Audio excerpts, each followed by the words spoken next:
সুপ্রভাত বন্ধুরা, আবারও একটি নতুন ব্লগে তোমাদের সবাইকে স্বাগত। তো বলো, তোমরা সবাই কেমন আছো? ভালো আছো নিশ্চয়ই। আমিও বেশ ভালো আছি। এখন ঘড়ির কাঁটা প্রায় 9টায় ছুঁই ছুঁই। রোজকার রুটিনের মতো আজকের রুটিনটাও ঠিক একইভাবে শুরু হলো।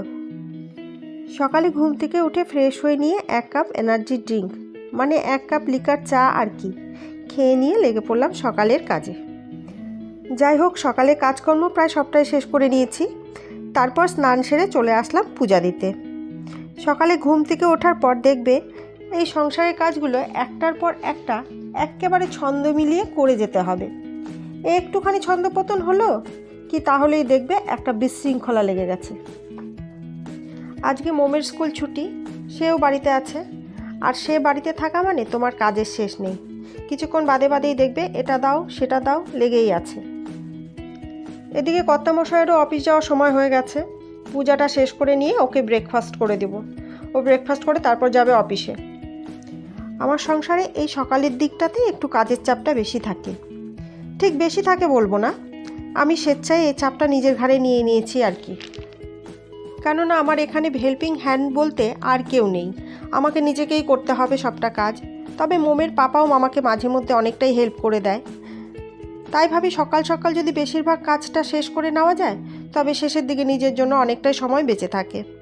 তার জন্য কি করি, সকাল থেকে উঠেই কাজকর্মগুলো শেষ করে নেওয়ার চেষ্টা করি। তারপরে আস্তে ধীরে দুপুরের রান্নাটা শুরু করি। তবে আজকের রুটিনটা একটু অন্যরকম। আজকে আর দুপুরে রান্না করব না। আজকে মন্দিরে বাসন্তী পূজার নেমন্তন্ন আছে, দুপুরে ওখানেই প্রসাদ খাওয়া হবে। তো মোমের পাপাও বলল আজকে লাঞ্চ ব্রেকেও আর বাড়িতে আসবে না। মোমের পাপার অফিসটা যেহেতু মন্দিরের পাশেই, ও লাঞ্চ ব্রেকে সেজন্য ওই মন্দিরে গিয়ে প্রসাদ খেয়ে নেবে। সেজন্য দুপুরে আর আজকে রান্নাবাড়ির ঝামেলাটা নেই। রাত্রের রান্না পরে এসে করব। ঘরের পূজা শেষ করে সবাই একসাথে ব্রেকফাস্টটা করে নিয়েছিলাম।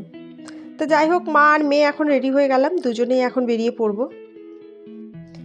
আমরা যেই মন্দিরটাতে যাচ্ছি সেই মন্দিরটা খুব একটা দূরে না, কাছেই। আমার ভিডিও যারা দেখো তারা অনেকবারই এই মন্দিরটাকে দেখেছো। মন্দিরটা বেশ বড়ই। এটা হলো হনুমানজির মন্দির।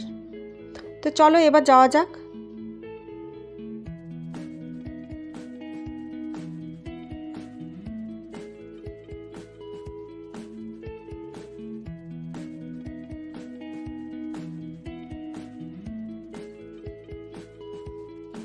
তো আমরা মন্দিরে পৌঁছে গেছি।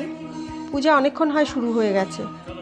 আমার যেহেতু অঞ্জলি দেওয়ার ব্যাপারটা ছিল না, তাই আমি একটু দেরি করেই আসলাম। এবছর এখানে প্রথম বাসন্তী পূজা হচ্ছে। এর আগে এখানে কখনো বাসন্তী পূজা হয়নি। এখানে বাসন্তী পূজা খুব একটা হয় না, 2-1টা হয় শুনেছি, তবে কোথায় হয় সেটা জানতাম না। এবছর এখানে হওয়াতে বেশ ভালোই লাগছে। আমার বান্ধবীরা সবাই সকালবেলায় চলে এসেছে এখানে। ওরা যেহেতু অঞ্জলি দেবে তাই ওরা সকালের দিকে আসছে। এবছর তো আমাদের কাল ওষুধ চলছে, যার জন্য অঞ্জলিও দিতে পারবো না। এটা ভেবেই একটু দেরি করেই আসলাম আর কি। যাই হোক, এখানে এসে সবাই মিলে খুবই আনন্দ করলাম। এখানে এই ধরনের মুহূর্তগুলো না খুবই কম পাওয়া যায় জানো। সেই জন্য এই মুহূর্তগুলো যখনই আসে তখন আমরা ভীষণভাবে উপভোগ করি এই মুহূর্তগুলোকে। কালকে রাত্রিবেলা ফোন করেছিলাম মাকে, তখন বললাম মা জানো এখানে বাসন্তী পূজা হচ্ছে। মা তো শুনে সেই খুশি হলো, আমাকে বললো খুব আনন্দ করো খুব আনন্দ করো বলে। মা তো আমার থেকেও যেন বেশি খুশি হলো। যাই হোক, তারপর পূজার শেষে সবাই মিলে একসাথে প্রসাদ টসাদ খেলাম। তারপর খানিকক্ষণ চললো আমাদের ফটো তোলার পালা। তো আজকের ভিডিওটা তোমাদের কেমন লাগলো কমেন্টস করে জানিও কিন্তু।